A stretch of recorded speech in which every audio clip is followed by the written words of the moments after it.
Hello, my name is Zoe Butler, and I am a fellow student of yours in the Social Media for Social Change class that we're taking at Antioch.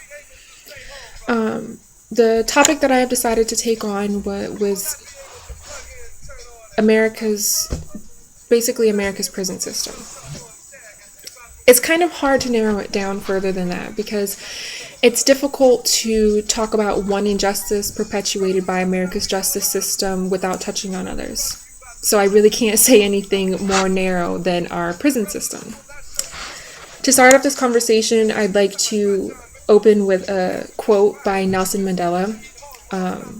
As many of you know, Nelson Mandela was the president of South Africa between 1994 and 1999. Now, I think if anybody can understand being unjustly imprisoned, it would be him. And he did say something very wise.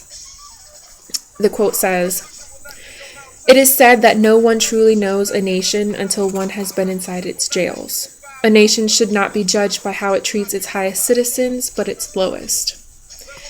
Now, I don't think that if Nelson Mandela spent any period of time in America's prison, he would be very impressed with us as a country. Like I said, it's hard to talk about one injustice without discussing others.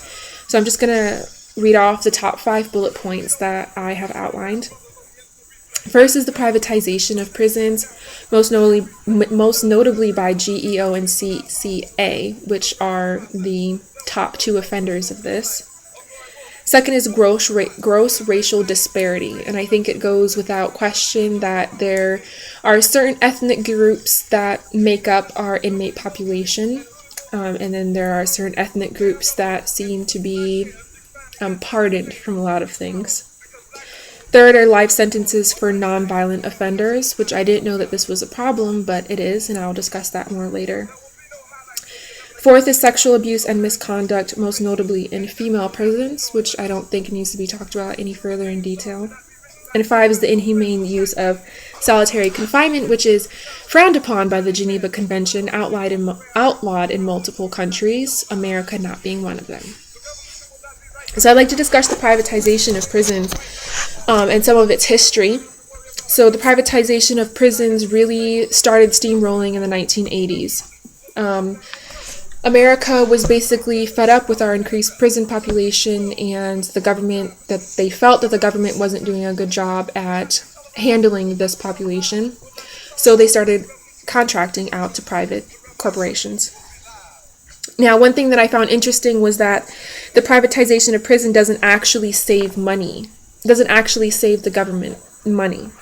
It actually only saves about 1% as opposed to the projected 20%. And this finding, I actually found this research by a study conducted by the U.S. Department of Justice itself. In private prisons, 45% more inmate on staff assaults and 65% more inmate on inmate assaults. Now, I didn't understand why this was, but my father explained it to me because he, was a correctional officer for some time. The way that a corporation makes money by operating a prison mostly is by cutting labor costs. When you cut labor costs, you don't want guards who work in a union and require a certain amount of pay, require benefits. A lot of the times they hire staff that is not trained and are not certified. Now, this leaves a lot of room for error. And as you can see by the study here, this increase in assaults is really just poor staffing. Now, GEO and CCA have spent over $11.1 million and have hired over 700 lobbyists in the past 11 years combined. Now, why is this an issue, though? Why does it matter where they spend their money? The reason is that when a private company takes over a prison, they go into a contract with the United States government, and the government basically says, okay, we're going to guarantee you 90% occupancy. What does that mean? That means that the United States government has to keep the prisons 90% full at any given time in order to fulfill their contract. GEO and CCA pay for policies, they lobby, they buy politicians so that these politicians can then go ahead, turn around, and pass harsher sentencing laws. They can, pass laws that give judges more discretion on their sentencing. Now that takes us into our next issue, which is the racial disparity. Between 1980 and 2008, incarceration went from 500,000 to 2.3 million. Now remember what I said, that 1980 was around the same time that the privatization of prisons started rolling. Out of these 2.3 million people in prison, this is including women, 58% are African American or Hispanic men. Now, what's really important is you need to keep in mind that blacks only make up 13.2% of our population. Naturally, black men make up less than that. Hispanics only make 17.4% of our population, and like I said, Hispanic men will make up less than that. So how is it that combined black men and Hispanic men probably make up 15% of our population combined, yet they make up over half of our prison population? I mean, one can argue, which many have argued, that black men and Hispanic men are more violent and prone to more crime, but those statistics just don't match up. They really don't. Now that actually goes into our sentencing. African Americans spend on average the same amount of time for drug offenses as Caucasians do for violent offenses. So the sentencing tends to be harsher when it comes to African American and Hispanic men. And this includes life without parole for nonviolent offenders.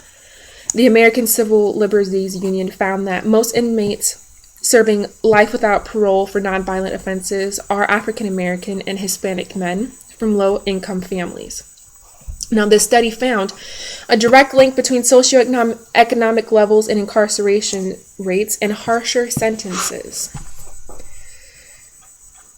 This is an issue, and I feel that it really ties back to the privatization of prisons. The privatization of prisons opens up our policy and our laws to be bought and paid. And a lot of people are being put away, sent to prison, given harsher laws or harsher sentences, not because they deserve it, but because the government has an obligation to fulfill, or the government has enacted harsher sentencing laws because these lobbyists are buying out politicians. It's not right. So there are a lot of things that need to change in our prison system, but I think the first thing that needs to be tackled is the privatization of said prisons, because it all seems to stem back to that. The sexual abuse and misconduct in women's prisons is almost always higher in private prisons. The abuse of solitary confinement, again, is higher in private prisons. So then comes, how are we going to change it? How are we going to stop this? Well, there is a website called petitionforchange.org, and my plan is to make a petition on this website. If you get 100,000 signatures within 30 days, Congress has to take a look at it and they have to respond. It doesn't mean that I have to do anything about it, but at least they see, hey, people don't like this. People are upset about this. So I think what we need to do is we need to start this petition. We need to blast on social media, Facebook, Twitter, the more politically liberal social media websites such as Tumblr and Blogspot, because there are too many people in this country that feel that our prison system isn't harsh enough. They need to realize that no, our prison system is too harsh. And if we focused more on rehabilitation and prepping these people for life and setting them up with the tools that they need to succeed once they get out, maybe reoffenses would be lower. Maybe if we focus on rehabilitation and not punishment, we wouldn't have such a high crime problem.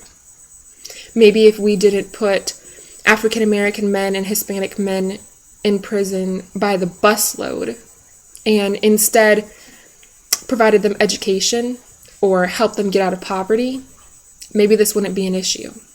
But it all goes back to the privatization of prisons and a group of people and their suffering being abused and exploited for monetary gain. And that's not right. And we are one of the very few countries that do this. And I'm ashamed that we are, and it needs to change. Thank you.